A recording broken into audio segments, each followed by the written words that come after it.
বাজারে বেশ ভালোই কমলালেবু উঠে গেছে। মিষ্টি মিষ্টি কমলালেবু নিয়ে এসে একদিন এভাবে বানিয়ে নিতে পারেন কমলালেবুর কাপকেক। ডিম ছাড়া গ্যাস ওভেনে চায়ের কাপ বা কফির যে কাগজের কাপগুলো হয় তাতে বানিয়েছি। বানানো খুব সহজ, যে কেউ বানাতে পারে। বাচ্চাদের টিফিনেও কিন্তু এরকম কাপকেকগুলো দিতে পারেন। তো চলুন শুরু করি আজকের ভিডিও। নমস্কার সবাইকে, সুমেধা রান্নাঘরে আবার একটা ভিডিওতে সবাইকে স্বাগত জানাই। তো কাপকেক বানানোর জন্য আমি সবার প্রথমে কাগজের কাপ নিয়েছি। কাপগুলোকে সাদা তেল দিয়ে একটুখানি গ্রিস করে নিচ্ছি। চাইলে বাড়িতে স্টিলের বাটিতে অথবা কেক টিনেও তৈরি করতে পারেন। সেক্ষেত্রে সাদা তেলের সাথে সাথে অল্প একটু শুকনো ময়দা ছড়িয়ে দেবেন বা পার্চমেন্ট পেপার, বাটার পেপার লাগিয়ে নেবেন। এবারে একটা কমলালেবু ভালো মতো ধুয়ে কমলালেবুর খোসাটাকে আমরা গ্রেট করে নেব একটা পাত্রের মধ্যে।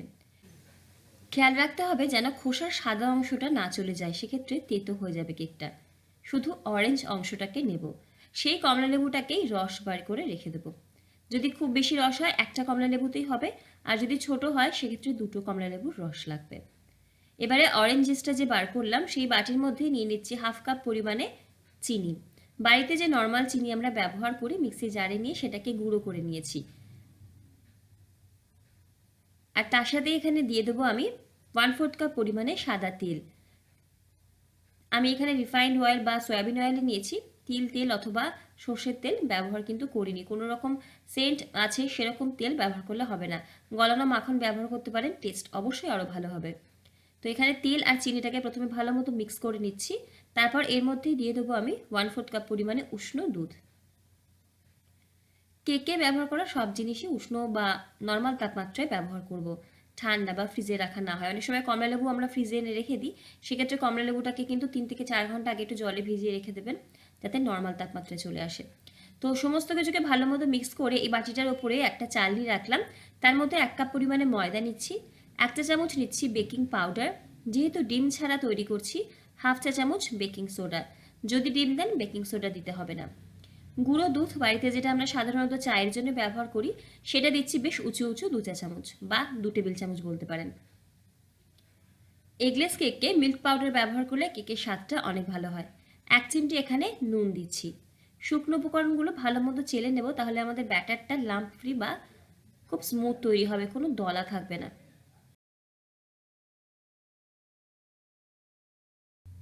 যদি অরেঞ্জ এসেন্স চান সেক্ষেত্রে ব্যবহার করতে পারেন 1 থেকে 2 ড্রপ, কিন্তু কমলালেবুটার এখানে এত সুন্দর সেন্ট, কোনো এসেন্সের দরকার আর পড়েনি।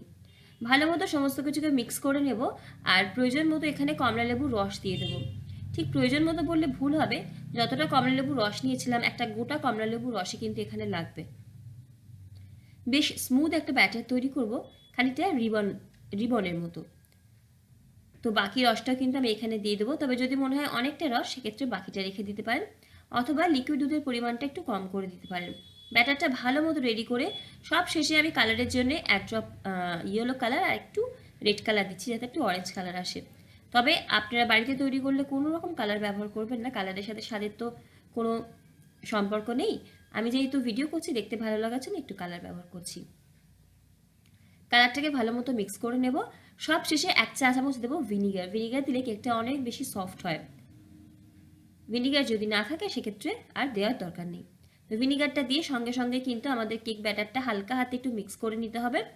আর একদিকেই কিন্তু মিক্সটা করবেন, যেদিকে মিক্স করছি সেদিকেই করব। তারপর সঙ্গে সঙ্গে কেকের যে ব্যাটারটা তৈরি করলাম সেটা এই গ্রিস করে নেওয়া কাপগুলোর মধ্যে ঢেলে নেব। অর্ধেকটা করে ঢালছি, যাতে কোনো রকম বেকের সময় উপর দিকে উঠে বেরিয়ে যেতে না পারে ব্যাটারটা। 2 থেকে 3 বার একটু ট্যাপ করে দেবো। চাইলে উপর দিয়ে একটুখানি আপনারা ডেকোরেট করে দিতে পারেন কাজু, কিশমিশ বা চেরি দিয়ে। আমি একদম প্লেন রাখলাম। 8 মিনিটের জন্য মিডিয়াম টু লো ফ্লেমে একটা কড়াই বসিয়ে রেখেছিলাম ঢাকনা দিয়ে, আর নুন দিয়েছিলাম প্রিহিট করার জন্য। ঢাকনা খুলে ওই স্ট্যান্ডটার ওপরে একটা থালা বসিয়ে দিচ্ছি, তার মধ্যে এই কাপগুলোকে বসিয়ে দেবো। আবারও ঢাকনা দিয়ে দেবো, আর ঢাকনায় কোনো ছিদ্র থাকলে সেটা অ্যালুমিনিয়াম ফয়েল অথবা লবঙ্গ দিয়ে বন্ধ করে দেবো। একদম লো ফ্লেমে আমাদের 15 থেকে 18 মিনিট সময় লাগবে। যেহেতু অনেক ছোট ছোট সাইজের কাপগুলো 15 থেকে 18 মিনিটেই হয়ে যায়। যদি অনেক বড় বা কেক টিনে করেন সেক্ষেত্রে কিন্তু 30 থেকে 35 মিনিট সময় লাগবে। একদম লো ফ্লেমে রেখে দিয়েছিলাম। কেকগুলো কিন্তু 15 মিনিটেই আমাদের তৈরি হয়ে গেছে। ঢাকনা খুলে নেব, যখন হয়ে গেছে মনে হবে বাইরে থেকে দেখে, বা 15 মিনিট পরে একটা কাবাব কাঠি বা টুথপিক দিয়ে ফুটিয়ে দেখে নেব। যদি ক্লিন আসে, পরিষ্কার আসে, বুঝতে হবে হয়ে গেছে। আর যদি পরিষ্কার না আসে, সেক্ষেত্রে কিন্তু আবারও ঢাকা দিয়ে 2 থেকে 3 মিনিট বেক করে নিতে হবে। তো এখানে দেখুন একটা কাবাব কাঠি ফুটিয়ে আমি দেখে নিচ্ছি, ঠিক মাঝখানটাতে ফুটিয়ে দেবো এবং পরিষ্কার এসেছে। তো আমাদের কিন্তু এখানে কেকটা তৈরি হয়ে গেছে। ওপর থেকে আরেকটুখানি কালার আসার জন্য আমি ঢাকা দিয়ে রেখে দিচ্ছি, গ্যাসের ফ্লেমটা বন্ধ করে। আপনারা চাইলে এই সময় কিন্তু এই কাপগুলোকে বার করে নিতে পারেন। ঠান্ডা হয়ে গেলে খুব ইজিলি কিন্তু এগুলো ডিমল্ট হয়ে যায়, যেহেতু কাগজের কাপ সাইড থেকে কিন্তু ছেড়ে দেয়। চাইলে কাপ ছিঁড়েও বের করে নিতে পারেন, অথবা একটা ছুরি দিয়ে সাইডগুলোকে একটুখানি একবার করে সাইড থেকে একটু চালিয়ে নিয়ে উপর করে ধরলেই কেক থেকে কেকগুলো বেরিয়ে আসবে। তৈরি হয়ে গেল আমাদের খুব সহজে কমলা লেবুর কাপকেক, ডিম ছাড়া, গ্যাস ওভেনে। বাড়িতে অবশ্যই বানাবেন, বাড়িতে বাচ্চা থাকলে তো তারা খুব পছন্দ করবে। একদম নরম তুলতুলে সফট কেক তৈরি হয়। ভিডিও ভালো লাগলে লাইক, কমেন্ট, শেয়ার, সাবস্ক্রাইব করে পাশে থাকবেন আর বেল আইকনটা প্রেস করবেন। সকলে ভালো থাকুন, সুস্থ থাকুন, ধন্যবাদ।